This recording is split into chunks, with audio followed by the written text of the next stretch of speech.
Welcome to Kitab Kosh. Today we will study our first lesson in civics. It is titled Constitution and Law. This lesson will be useful to class 8 students of social studies. When India got independent in 1947, it did not have a constitution of its own. The laws and rules and regulations that were applicable in India had been passed by the British Parliament. To be truly independent, India needed its own constitution. India achieved this on 26 January 1950, which is celebrated as India's Republic Day. In this lesson, we will study the importance of the Indian Constitution. The Constitution is the supreme law of the country. India is governed according to the Constitution. Also, everyone is equal before law. There is rule of law in India. We will also look into how the Constitution was drafted and look into the role played by the prominent individuals in drafting the Constitution. The Constitution also gives everyone the right to freedom of speech. During the time of the British rule, Indians had very few such rights. Even then, they organized protests against the British government. Today, right to freedom including freedom of speech and expression are a fundamental right of all Indians. Today we will study our first lesson in civics. It is called Constitution and Law. For students of class 8 in Punjab, this forms chapter 24 of their book on social studies. Look at this historic postage stamp. What does it reveal? It tells us that India became an independent country on 15th August 1947. While it is true that India gained independence, but at that time it was still governed by laws that were passed by the British Parliament. Here is an image from the front page of the newspaper, the Hindustan Times, on 15th August 1947. It informed us that India has become independent from British rule. But to be truly independent, it needed its own laws. India needed its own constitution. It needed a constitution that was passed by the Indian Parliament and not the British Parliament. Here is a copy of the Constitution of India.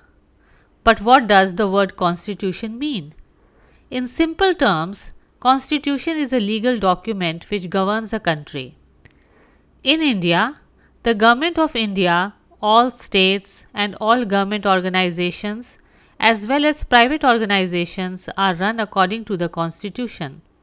All of us are governed by the Constitution. The Constitution is the supreme law of the country. No law is above the Constitution. You may ask, what do you mean by law? The word law is derived from the Teutonic word lag, which means definite. Hence, law means definite rule. Law is a definite rule of conduct and human relations. We have discussed the importance of the Constitution. But who created the Indian Constitution? When India became independent, a Constituent Assembly was formed which acted as independent India's first parliament. A Constitution Committee was created under the leadership of Dr. Rajendra Prasad. A 7-member manuscript committee was led by Dr. Bhim Rao Ambedkar to draft the Constitution.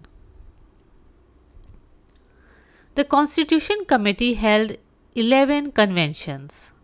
It also appointed numerous committees to deal with the making of the Indian Constitution. The most important among them was the drafting committee headed by Dr. Ambedkar. It had 7 members. The Indian Constitution is the longest written constitution in the world. The makers of Indian Constitution studied the constitution of many countries and adopted the best features and principles from them. The making of the Constitution was not easy. It took a long time. Do you know how long did it take to create the Constitution? It took almost 3 years. In fact, it took 2 years, 11 months and 18 days to be precise. Once the Constitution was ready, it was formally adopted. It was adopted on 26 November 1949. It was also decided that it will be implemented on 26 January 1950. On 26 January 1950, the Constitution was formally implemented. But you may ask, why was the date of 26 January 1950 chosen?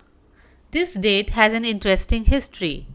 In January 1929, on the banks of the river Ravi in Lahore, the Indian National Congress called for Purna Swaraj, or complete independence. They decided that on 26 January 1930, they will celebrate the day as Complete Independence Day. Since then, the day has been observed as Complete Independence Day. That is why the Constitution was implemented from 26 January 1950. On 26 January 1950, India became a republic. These are 4 postage stamps released that day. On that day, India was proclaimed a sovereign democratic republic. Dr. Rajendra Prasad became the first president of independent India. The Constitution is a legal document. It enforces the rule of law. Do you know what is rule of law? Rule of law means that law is the same for everyone, whether you are a man or woman, rich or poor. Everyone is equal before the law. Nobody is above the law. We will now discuss what is known as the constitutional role. In India, the Constitution is supreme. All laws in the country are made according to the Constitution. The Constitution is above all laws.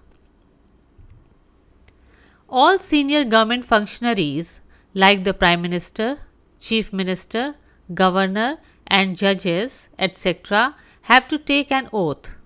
They take an oath of allegiance to the Constitution before joining their office. Also, the Indian government is run according to the Constitution. If an order of the government goes against the Constitution or it violates the Constitution, it can be declared unconstitutional.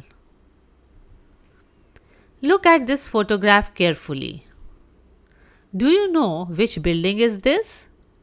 This is the Supreme Court of India, the highest court in the country. It is located in New Delhi. Similarly, all states have their own high courts. The High Court of Punjab and Haryana is located in Chandigarh.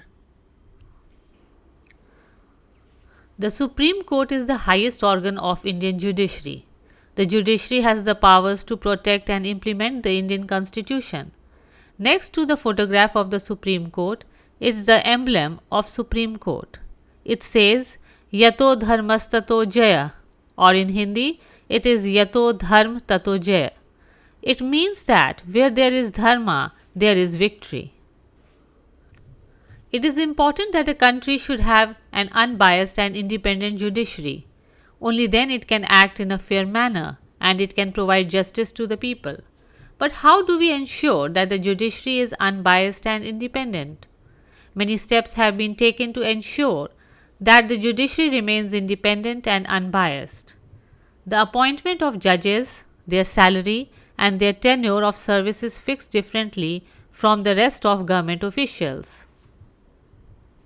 For a democracy to flourish, citizens must have rights and responsibilities. The Constitution provides these rights to all citizens.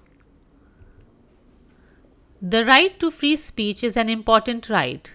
Citizens can criticize the government. If the government frames any law which goes against the interest of the citizens, then they can protest against this act of the government. In the times of the British rule, people had less rights, but even then, Indians used to criticize and protest against many laws. Examples of protests by Indians include one at Jallianwala Bagh in Amritsar in 1919. Similarly, Indians organized a protest against the Simon Commission in 1928.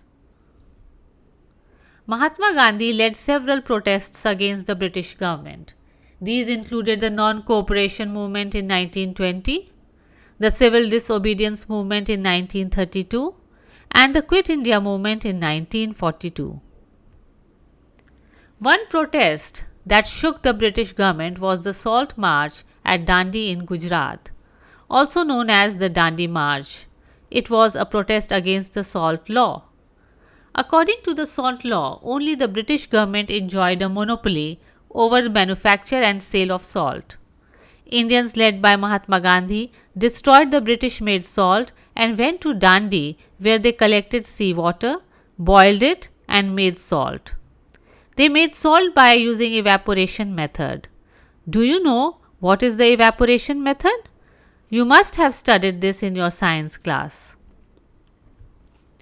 Another example of law and people's movement is prohibition. Do you know what is prohibition? Article 47 of the Constitution under the Directive Principles of State Policy says, the state shall endeavour to bring about prohibition of the consumption except for medicinal purposes of intoxicating drinks and of drugs which are injurious to health. Many states have banned the production and sale of liquor. Do you know the names of these states? They are the states of Gujarat, Bihar, Mizoram, Nagaland, and the Union Territory of Lakshadweep. We must appreciate that dissent is an important feature of every democracy. People have a right to express their voice and opinion. Without dissent, democracy can end up becoming a dictatorship. We hope that you enjoyed this lesson. We learned about the Indian Constitution and law. In our next lesson, we will study the importance and principles of secularism. Thank you.